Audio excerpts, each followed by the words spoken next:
Welcome to your Daily Smash for Friday, August 22nd, 2024. I'm Rick, and Kelly's in Paris. And coming up, I'm going to share a short clip of a Zoom call I had with her earlier today and share her message to you guys, and also a little video from where she is in Paris. We're putting the rest of the videos, including Jolie's new dorm room and the efforts Kelly is making to fix that up, on our Patreon, our Rick and Kelly show on Patreon. So if you want to see more of Kelly in Paris, please join us over there on Patreon. You can join for as little as $5, and you'll have access to the entire library, which as of Friday is 154 hour plus long episodes. I'm sorry about no show on Thursday.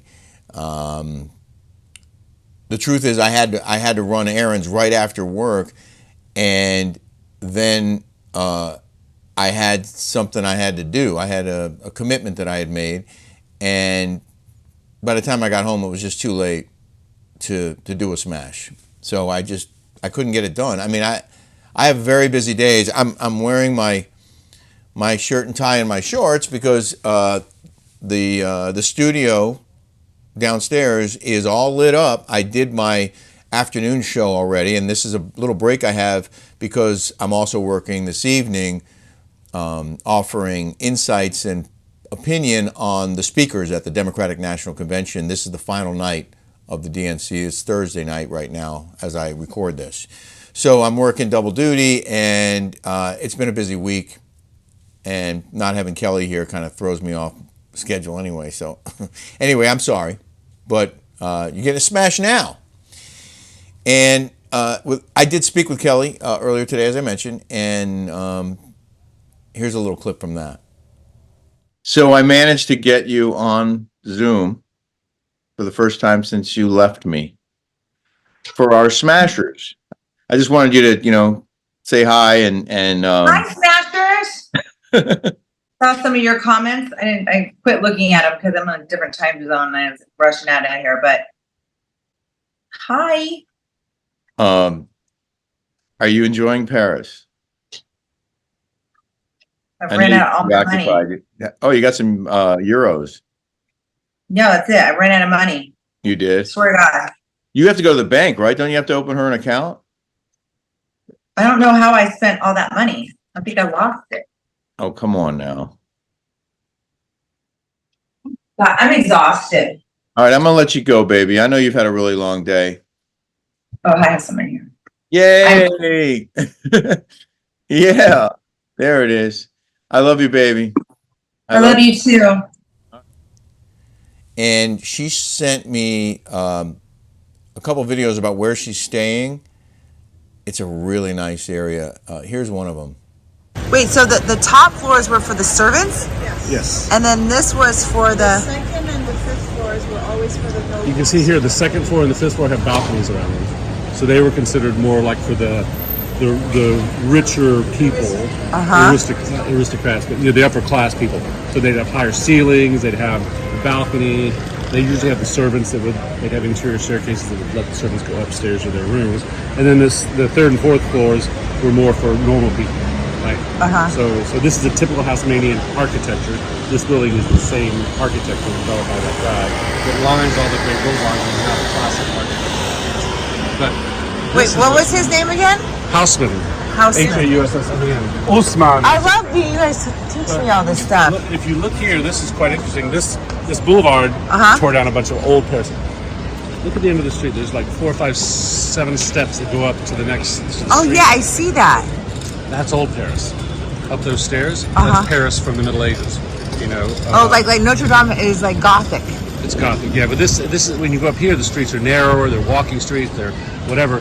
He created this grand boulevard with buildings on either side, but he had to level the street out because the street was more like this. He leveled the street out, and you have to go up to get to the old level.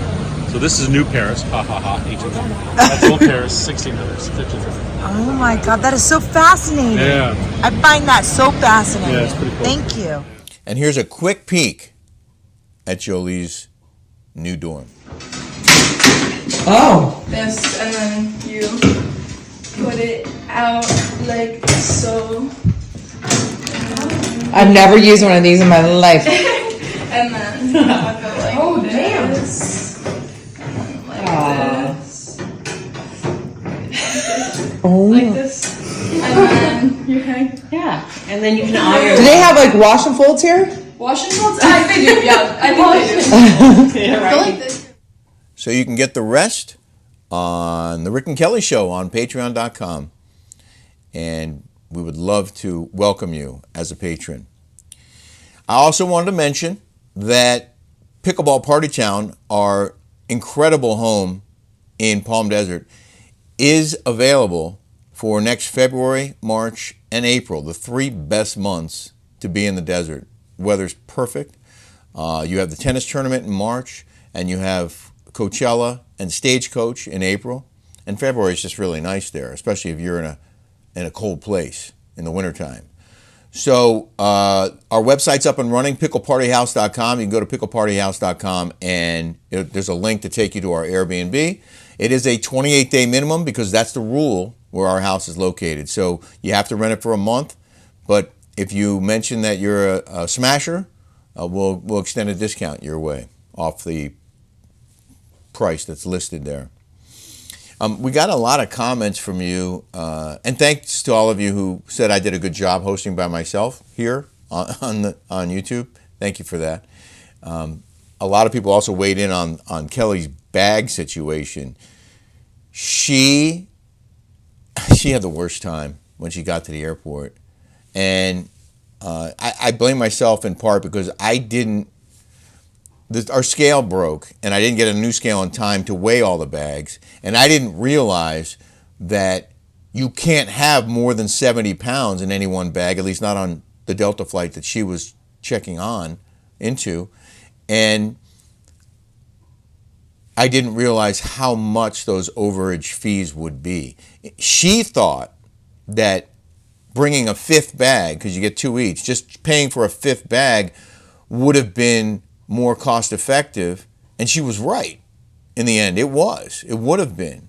She got charged $500 in overage fees, and they had to redistribute all the weight amongst all the different bags so that all of the bags would be under the limit instead of 1 or 2 of them being over. So it was a nightmare for her, and I'm with her every time we travel, and I tend to handle the logistics, so I felt really bad about that.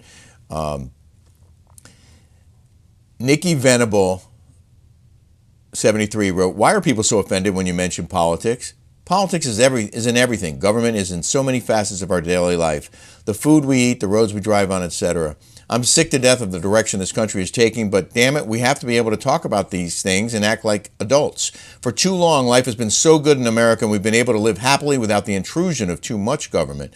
But that is changing, and we have to be able to talk about it before we can't talk about it anymore without fear of being arrested, like what's happening in the UK. And by the way, that's coming to America, so buckle up." Thanks for that. I appreciate the perspective. I appreciate all perspectives. And I understand a lot of people live outside the country who watch our Daily Smash and maybe don't care as much about U.S. politics. And also, there are 2 very distinct sides here in America now, and neither side really wants to listen, or a lot of people on both sides don't want to listen to the other side. So I get it. And that's why we save our politics and our opinions, for the most part, for our Patreon show. I'm good, or you, 2840. Hey there, Rick. You are so sweet. I feel for you when you talk about missing Kelly. It's that empty feeling you get in your stomach. She loves you, and you are a rock for her. They liked my Hot Topics. I'm good, are you liked Hot Topics and In the News Kelly imitations when I did that. And I got another one coming up. Oh, and then I'm good, are you said, P.S. by the time you both move out, that house will be all fixed. Say your prayers before you buy your new house. Well, we have an accepted offer on a new house, but believe it or not, I had a plumber and a couple other guys here today to fix the 5th leak that we had from another ceiling, this time in the downstairs guest room. There's a hole cut in the ceiling, a big hole. They had to put plastic down everywhere. He replaced a bunch of pipes in there, had to cut out the sheetrock, and then there's some other guys in here measuring stuff for insurance claims or whatever, and they're going to have to come back next week and finish whatever it was that he was doing with the pipes, and then they have to patch that hole. So it's a whole thing, and it hasn't stopped, and it's not stopping. But we, if all goes well, will be moving out of here in a few short months and into a new house. White Ponies 8422 said, I would love to hear your stories, experiences from your Fox News days. The thing is, I have so many stories, and it's hard for me to pick one and to come up with something that maybe you haven't heard before. And I'm interested in if you want to hear stories, because I'm going to be solo here for the next week. Give me some requests. Send me some requests of what you'd like me to talk about. I'll talk about anything. I mean, I'll answer any questions, and I'm happy to tell you behind the scenes stuff from any number of stories that I covered, or around the office, whatever it is that you're curious about. I'll do my best to answer your questions. Jolie going off to college, though, did remind me of my experience dropping out of school, and it's one of the chapters in my book, Chasing Catastrophe. Here it is. My 35 years covering wars and hurricanes and terror attacks and other breaking news. I was a mess at 18, and I went to Lafayette College, and there were 18 fraternities on campus, and every one of them had at least one party every week. So there were at least 3 parties every night. On the weekends, there were more. It was insane. And they all had HBO. They all had kegs and booze, pool tables. So I would go and I would, hang out. I would play pool. I'd get hammered. I'd watch movies. And I didn't do a lot of studying. And after one semester, the school sent a letter to my parents recommending I not come back. And I talked them into sending me back. But then by halfway through that second semester, I knew I wasn't going to keep going to that school. And I just completely stopped trying. And then after a year of hanging and finishing sheetrock, I went back to school. I went to the University of Maryland, and that lasted not even a semester. So I had a CUME at that point of 0.27. And I went back to construction. I was working odd jobs. I worked in bars. And then eventually, I realized that I needed to go back to school. And it took me 8.5 years total from high school to when I finally graduated. I was 27. I just turned 27. But by then, I was locked in. I knew exactly what I wanted to do. And as soon as I realized that journalism held a future for me, that was where my skill set would be applied best, it took off. I figured it out, and it was great. I don't know at 18 if I had gone to Paris, if I could have handled it. In fact, I know that I couldn't have, because I couldn't even handle Easton, Pennsylvania. So good for Jolie. We're going to be a support system for her. I'm excited for her and proud of her that she's wanted to do this and is stepping out on her own. And I don't know. It's just cool. It's cool. So good for you, Jolie. Congratulations. I want to share this reel of the day now of this kid doing a cliff dive that is pretty remarkable. Check it out.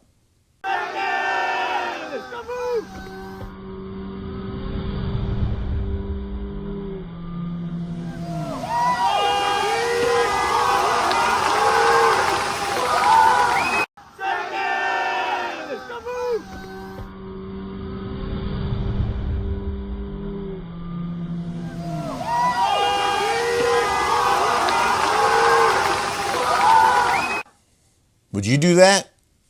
I know I wouldn't. I mean, I can't flip like that anyway, but I run and jump over that thing, and there's no way. No way. In the news now. In the news. See, there's Kelly.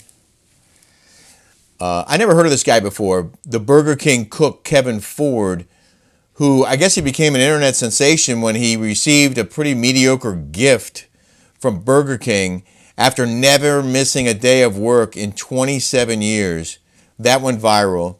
So this guy, Kevin Ford, now is opening a food truck with his daughter who started a GoFundMe campaign after he got that measly gift, and they raised more than $400,000 for this guy on the fundraising. And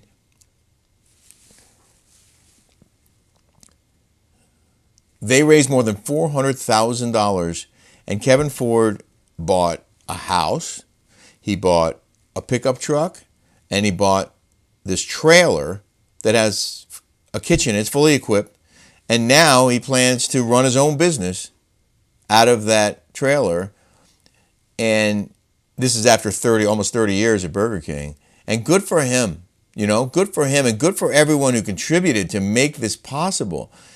His daughter was trained at the French culinary school Le Cordon Bleu, but they're going to begin with a basic menu of hamburgers and hot dogs, and their first stop apparently will be a local Home Depot. They'll just set up in the parking lot and they'll start cooking burgers and dogs for people who go there to shop. So good for you, Kevin Ford. Good for all of you who contributed to his life so that he could accomplish some great things, and it sounds like he is. I hope you enjoyed this Smash. Don't forget to subscribe here if you haven't yet. And don't forget to get your Soul Life either, because this stuff is absolutely crucial for being healthy. You got to get your minerals, and you're not getting them from the food you eat, not like you used to, because the minerals are no longer in the soil because the soil's been over-farmed. So I know I say that in our commercial, but I'm telling you again here, go to soullife.com/Rick and Kelly and get your double discount by ordering 2 or more. And you can certainly start with magnesium and Selenda. You could also add Re-Kick if you have any kind of thyroid issues, because these two together work really well. They help Kelly and they can help you too. But we all need minerals just like we need vitamins. And you're not getting them from food. You will get them here. These are vegan, all natural, organic, and highly absorbable. So you will get the benefits that these minerals bring. Have a fantastic weekend, everybody. And we'll see you back here on Monday. Selenda has made this body better. Getting better with age, and it's because of this bad boy right here. The spoke in the wheel. Minerals play an essential role in your body's functions. If you don't get enough, you can suffer a long list of health problems. But get the minerals you need and you can absolutely thrive. We used to get our minerals from the food we eat every day, but over-farming has stripped the nutrients from the soil. Crops grown decades ago were far richer in vitamins and minerals than what we have today. You'd have to eat 4 servings of broccoli to get the calcium 1 serving provided in the 1950s. And meat has just half the iron. Here's your solution. Soul Life mineral supplements, including Re-Kick, Reform, and Selenda. They're specially formulated to ensure your body actually absorbs the minerals and nutrients inside. Soul Life has been healing Canadians for years. Now we're proud to be exclusive partners here in America. Click on our link to get your Rick and Kelly discount on these amazing supplements that can change your life for the better. Soul Life, the minerals you need.